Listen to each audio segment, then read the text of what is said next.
pero nos puede salvar de tener una idea de si el paciente está con un glaucoma agudo.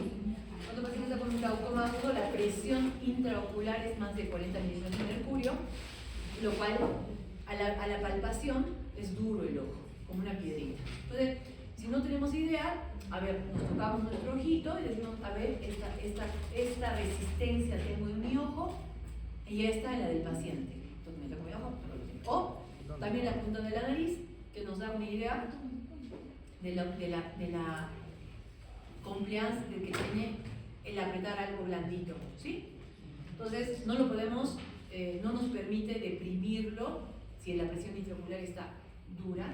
Entonces comparamos, tocamos, nos da una idea, oye, este puede ser una presión ocular alta, ¿ya? No van a decir tiene 18, pero hay gente que lo practica mucho y llega a calcularle la presión intraocular a los pacientes. Entonces nos sirve esta tonometría oftalmo-tono comparativo con toma digital.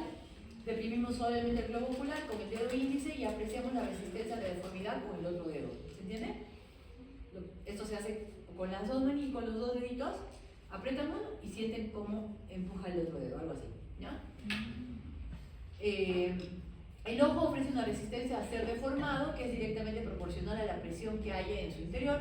Por ello, esta técnica consiste en medir la presión intraocular de forma directa. ¿Bien? Para tener una idea. Bien, entonces vamos a pasar ahora a inspección ya de córnea y cristalina, ¿sí? Vamos a utilizar para ello la iluminación focal con la linternita que les decía de bolsillo. Cámara oscura se refiere a un ambiente sin luz, una habitación sin luz. Entonces podemos observar en la inspección directa, esto es la córnea, esta cicatriz en la córnea se llama leucoma. Es otra terminología que van a incorporar. Esto se llama gerontoxon o arco senil. En este paciente que parece mayor, ¿este paciente o parece joven? Parece joven. Entonces es un gerontoxon, pero no a la edad que debería tenerlo. Entonces, generalmente estos arcos seniles o degeneraciones de la córnea periférica en un paciente joven pueden estar asociados a colesterol elevado. Colesterol elevado, si vemos en un paciente joven esto, decimos, señor, usted sabe cómo tiene su colesterol porque tiene esta lesión que no es típica para su edad, ¿no?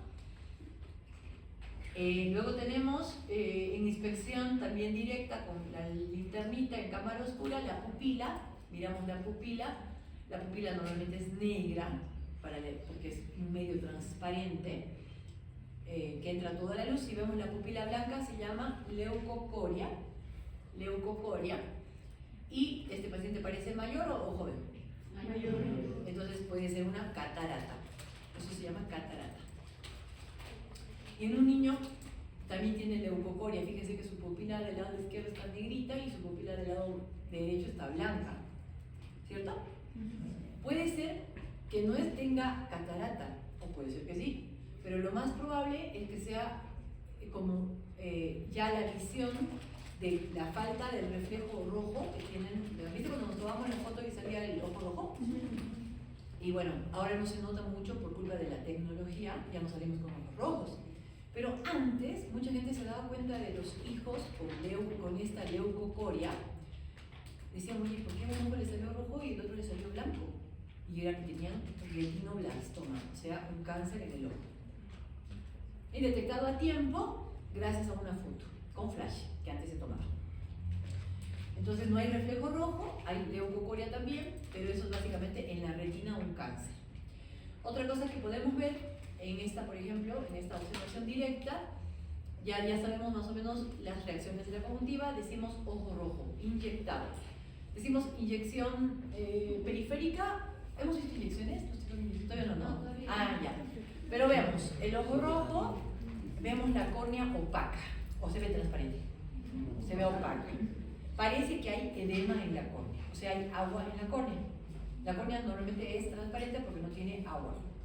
Entonces hablamos de un edema de córnea, hablamos de un ojo rojo con inyección conjuntival, porque las venitas están dilatadas en la conjuntiva. En este caso es inyección ciliar y periférica, o sea, todo el ojo está rojo.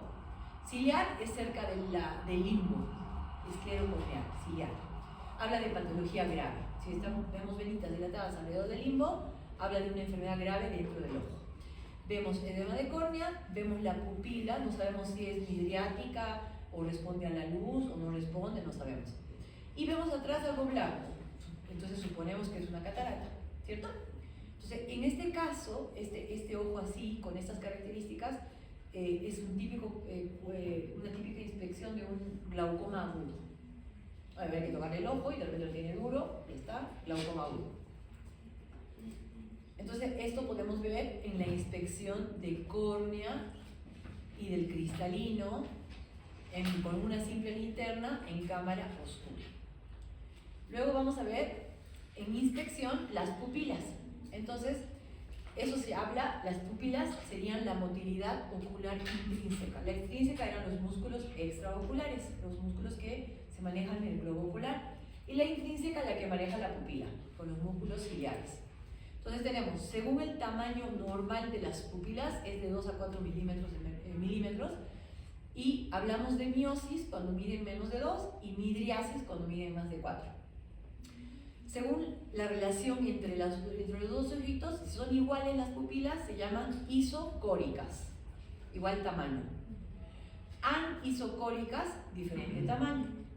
Y si son discóricas, diferente forma. ¿Bien? O sea, puede ser una pupila redonda y la otra ovalada o como en forma de millones de formas, ¿ya? Entonces tenemos según el tamaño iso y aniso, y según la forma discórica. Según la respuesta a la luz, reactiva y arreactiva. Reactiva es cuando uno le muestra la linternita de bolsillo y se contrae, hace miosis. Esa es directamente la reacción a la luz en ese ojo. Y arreactivas es cuando le muestra la luz, no se mueve para ningún lado, está ahí la pupila. Y después vemos los reflejos fotomotor directo y consensual. El directo es cuando uno le alumbra ese ojo, hace miosis en el ojo estimulado, y consensual, miosis en el ojo contralateral también. ¿Se entiende? Entonces eso se llama reflejo fotomotor. Entonces decimos que una pupila es reactiva cuando se contrae con la luz. Entonces cuando uno parece que tiene un accidente de tránsito, ¿qué hacen primero? Le abren el ojo, le ponen la linterna, y si tiene reacción, dicen, este no está muerto, ¿sí o no? Porque si no tiene reacción, puede estar muerto. O sea, muerte cerebral, no muerto de que no respira. ¿Me entienden?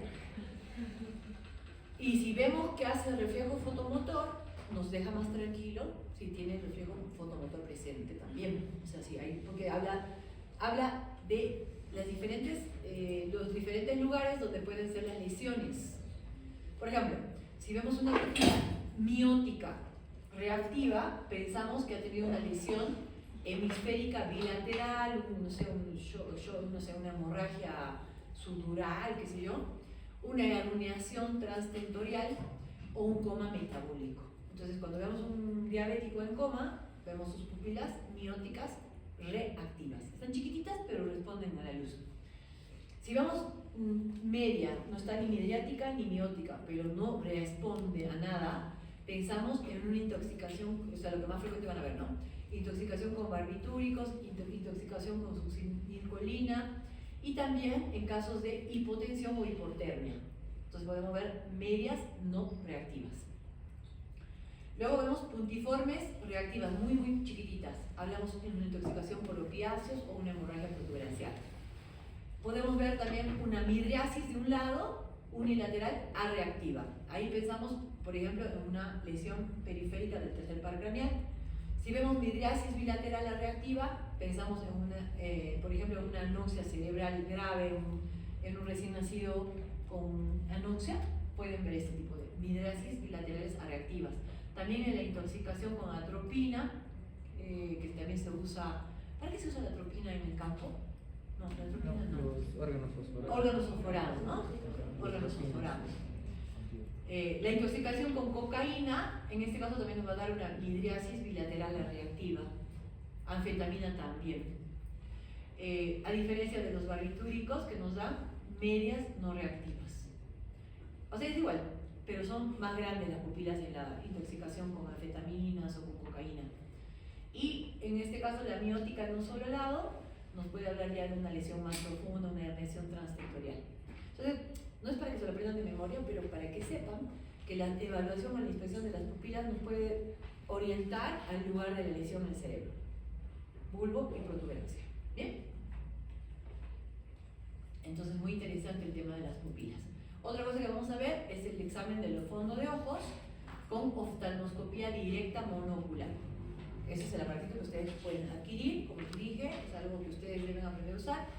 Esto se hace en una cámara oscura también, del fondo del ojo, con la pupila normal o con la pupila dilatada. Para dilatar la pupila hay que usar gotitas, entonces se utiliza como midriáticos, no mucho la atropina, sino la fenilefrina, que nos permite una dilatación de la pupila, pero no permanente. La atropina te dilata por lo menos por 4 días la pupila. Eso también es importante preguntar a los pacientes. Me ha tocado a veces que viene un paciente con la pupila dilatada arefléctica, si no tiene reflejo motor, y contándome que le está pasando esto, que cualquier cosa. Entonces, si tú no le preguntas al paciente, ¿pasó donde otro médico y le hicieron un examen de fondo de ojo por casualidad? Y te enteras y te asustas. Dices, oye, tiene la pupila midriática, no responde a la luz, ¿qué pasó aquí?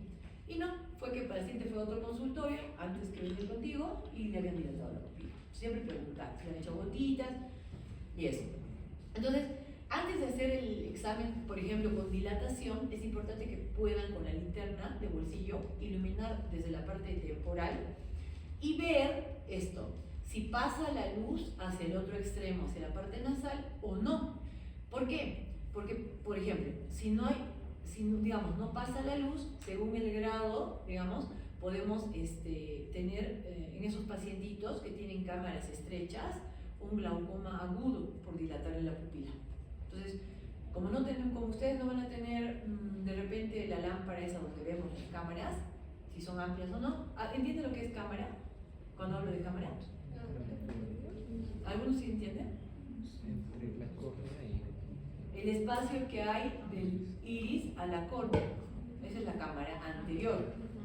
Lo hemos hablado, hemos dicho por dónde circula el humor acuoso y toda la nota. Entonces, la cámara anterior estrecha no te va a permitir que pase la luz. Va a haber completamente, no va a pasar la luz al otro lado. Entonces, tú vas a decir, este paciente tiene una cámara estrecha, mejor no le pongo la fenilefrina, porque si yo le dilato la pupila, puedo provocarle un glaucoma agudo. ¿Se entiende ahora? Entonces, antes de dilatar una pupila, si no sé si el paciente pueda tener un glaucoma agudo, le puedo alumbrar desde un rincón y ver hasta dónde pasa la luz. Más de la mitad sombreada desde el centro de la pupila. Entonces, si veo que va pasando la luz, entonces significa que hay buen espacio aquí que me permite que pase hacia el otro lado y que yo le puedo dilatar la pupila. Si veo que no pasa la luz, no le dilato porque tiene una cámara estrecha. ¿Se entiende? Entonces, hacemos el examen de oftalmoscopía monocular directa y vemos así. Lo que se va a ver con esto es una imagen directa, es decir, tal cual es, del fondo del ojo, es real. La imagen está magnificada en 14 diámetros. Diámetro se refiere a cuántas veces el diámetro de la papila veo del fondo del ojo. Entonces, solamente vamos a ver, como en el examen hasta la mitad del globo ocular, hasta el ecuador se dice, del globo ocular. Y va a aparecer una imagen de 2 a 3 diámetros del disco. Entonces podemos ver todo lo que se le llama el fondo del ojo. O sea, vamos a ver la papila, las arcadas vasculares superior e inferior y la mácula. ¿Qué es lo más importante del ojo? El nervio óptico, la mácula y las arcadas vasculares. No vamos a ver aquí la hora cerrada, nada. Eso es otro tipo de examen. Pero para los fines prácticos, con que veamos la papila, las arcadas vasculares y la mácula, podemos hacer millones de diagnósticos. Entonces, eso es el examen de oftalmoscopía directa. Como les mostré la vez pasada cómo es el tema del cabezal, el mango, cómo el orificio de observación. Acá hay unos discos de Orecos que te permite graduar tu corrección, digamos, o la del paciente, digamos, si es miope o hipermétrope, la imagen que vemos a veces no es nítida. Entonces agarramos y movemos los disquitos y se va haciendo cada vez mejor la imagen. ¿Sí? Que la vamos a ver. Luego utilizamos los filtros, que les había dicho que había 3 tipos de filtros que nos permiten ver acá. Esta con la verde vemos mejor los vasos, las arterias an-eritra. Con la azul vemos mejor la superficie, podemos ver lesiones como úlceras, etc. Y bueno, estas son cositas de fijación, que lo hacemos los oftalmólogos, porque no hace falta que lo aprendan a usar. Y cómo se hace la técnica. Entonces, la exploración debe realizarse en una habitación oscura.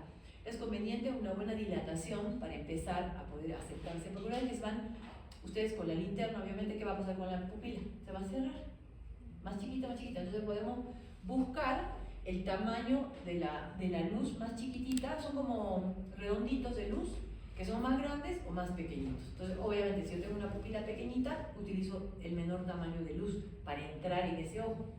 Pero idealmente que lo puedan hacer, aprender a hacer con la pupila dilatada. Y el explorador se debe situar enfrente y hacia un lado del paciente, colocando el dedo índice sobre el disco que se mueve para ver el enfoque. Y le piden al paciente que mire a un punto lejano, porque si le miran a ustedes, ¿qué va a pasar también con la pupila? Va a empezar a ver el efecto. Si están cerca, ¿qué es lo que hace la pupila? Lo hemos visto, ¿ah? Les ha pasado la clase, ¿no? Más vale que estudien.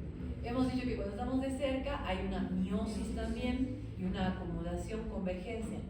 El ojo se viene para acá, miosis, aumenta la profundidad de foco para ver cosas de cerca. Entonces, mira el paciente a un punto lejano como para que la pupila no se cierre también ahí. Para el examen del ojo derecho, el oftalmoscopio se sujeta con la mano derecha y se mira con el ojo derecho, haciendo lo propio con el ojo izquierdo cuando este sea el ojo que se va a explorar, ¿sí? Entonces el médico está mirándole con su ojo derecho al ojo derecho del paciente. Y luego de que ya han enfocado, han visto el reflejo rojo, todo eso que hemos visto con la linternita, agarramos y nos acercamos. Nos vamos a acercar hasta que llegamos ahí. Es bien complicado estos estudios porque a veces, la verdad, el paciente te respira en la cara y no quiere matar. Pero bueno, así es. Oftalmoscopia, sí, es complicado. Está muy cerca y a veces te mandan a la sala, donde el paciente no se lavó la boca en 50 días. Ya está. Y esto es todo lo que vamos a ver entonces en la oftalmoscopia monocular directa. Tenemos que ver, hemos dicho, la papila, que es la cabeza del nervio óptico. La cabeza del nervio óptico es donde empieza el segundo par craneal. Tiene una excavación, que es esa cosita blanca que ven ahí, una excavación fisiológica. ¿Para qué sirve? Para la entrada de las arterias y la salida de las venas. Esto es un punto ciego de nuestra visión. Punto ciego, no hay visión ahí.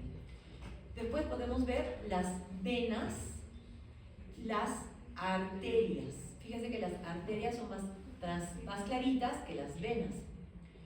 Tienen cruces ellas, se cruzan. Entonces estos cruces también nos sirven para ver patología en los hipertensos. Entonces si vemos cruces que están mal, patológicos, decimos, este tiene una retinopatía hipertensiva grado 1, grado 2, según los cruces que vamos a ver en la clase de retinopatía hipertensiva. Luego podemos ver la mancha, que se llama mácula, la mancha, y dentro de la mancha vemos la fovea, que es como ese puntito brillosito que está ahí.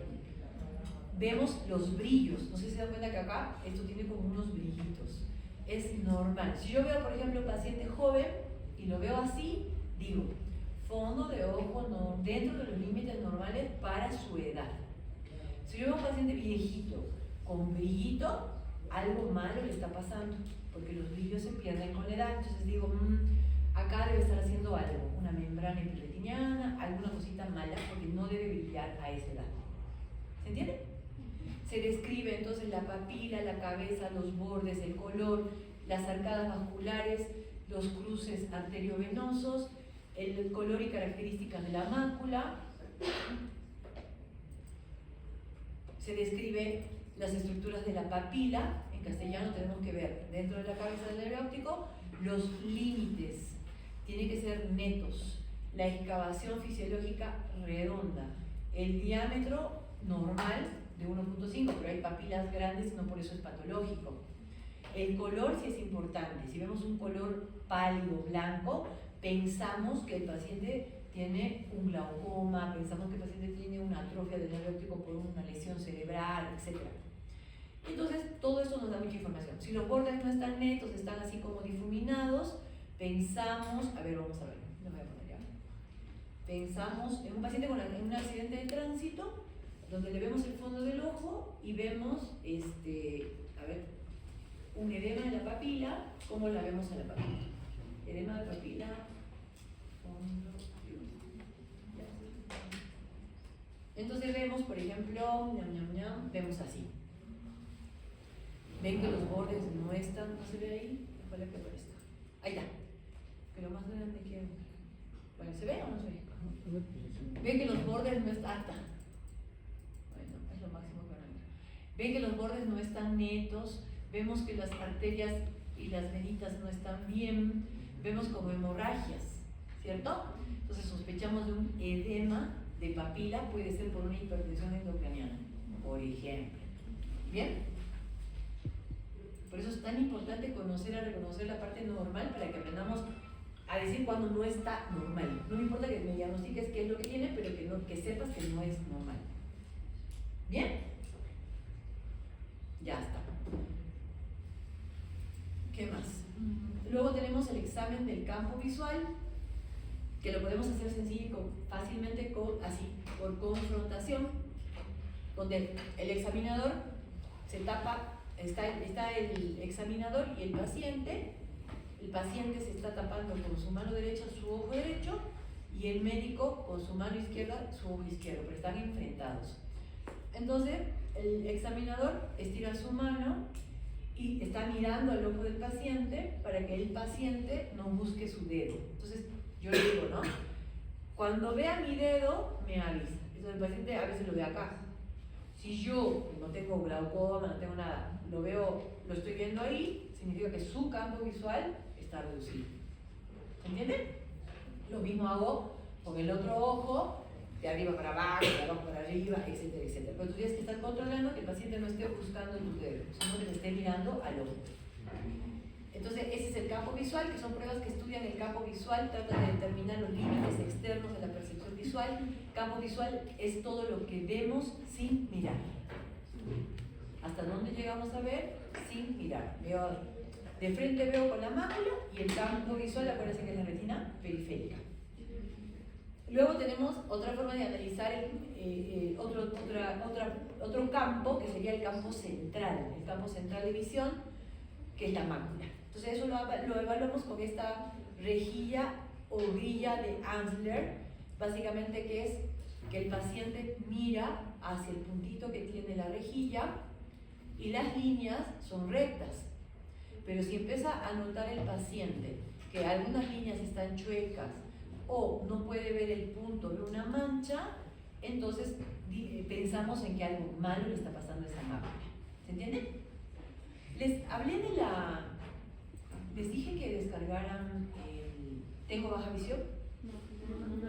Bueno, con eso terminamos para no confundirnos más. Descárguense una aplicación que es muy buena para mí, a mí no me sirve mucho para explicar a la gente cómo ve el paciente que tiene una enfermedad. Se llama Tengo Baja Visión. Entonces, en Tengo Baja Visión, ustedes van a encontrar, este es el dibujito de la aplicación. Bien, vamos a encontrar muchas cosas. Inclusive lo pueden poner a esto en esas, ¿cómo se llaman esas cosas que se ponen así para ver? Eso, se puede poner, el teléfono. Y, por ejemplo, ¿no? Pérdida de campo visual. Entonces nosotros, bajen, ¿cómo les voy a mostrar? Bueno, ahí está. Nosotros vemos todo eso, ¿no es cierto? El paciente que empieza a perder su campo visual, se le empieza a cerrar la visión de afuera para adentro en el glaucoma. Entonces, así, hasta que, digamos, ciego. Entonces, es importante que el familiar, porque a veces entran los pacientes con un paciente con glaucoma terminal y lo están jalando. Y el pobre paciente no está viendo el piso. Entonces, tú le tienes que explicar al bebé, oye, no ve pues el piso, no es que no quiere venir rápido, sino le tienes que hacer una rehabilitación visual y que haga tipo escáner, porque a ver, es como si tú te pusieras encima de los ojos así, ¿no? Dos túneles. Y no puedes ver el piso, el techo, ni al costado ni al costado, pero ves de frente. Entonces tú tienes que agacharte y hacer así, un escaneo. Ah, entonces ya, porque ya he visto que no hay una piedra, no es, ¿me entienden? Entonces, esa es la manera más interesante de explicar a los familiares cómo ve el paciente para que entiendan cuáles son sus dificultades. Tienes, por ejemplo, tienes el de mácula, cómo ve un paciente con problemas en la mácula, pérdida de visión central. Lo mismo, entonces tenemos así, toda la visión, y un paciente que empieza a ver una mancha, entonces quiere verla allá, no ve. Tiene que mover la mancha para ver mejor. Pérdida de la visión central. Luego tenemos, por ejemplo, esto. ¿Ya? Es así. A ver qué creen que le está ocurriendo a este paciente. Fotofobia. Le molesta la luz. O la ve más intensa de lo normal. Ya está. Vemos también este. A ver.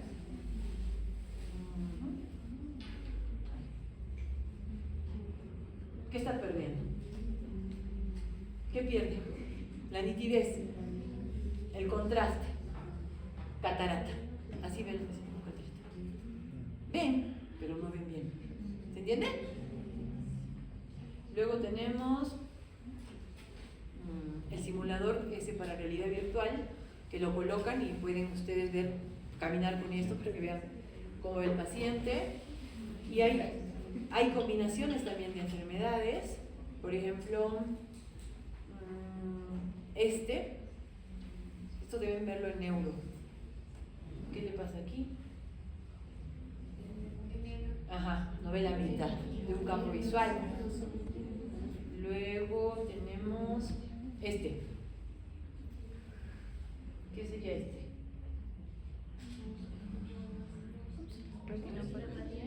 Claro, puede tener una retinopatía diabética, puede haber recibido tratamiento y cada disparo de láser es una mancha en la visión. Pierden la visión. Luego tenemos campo visual. A ver, así. ¿Qué está pasando ahí? ¿Nota?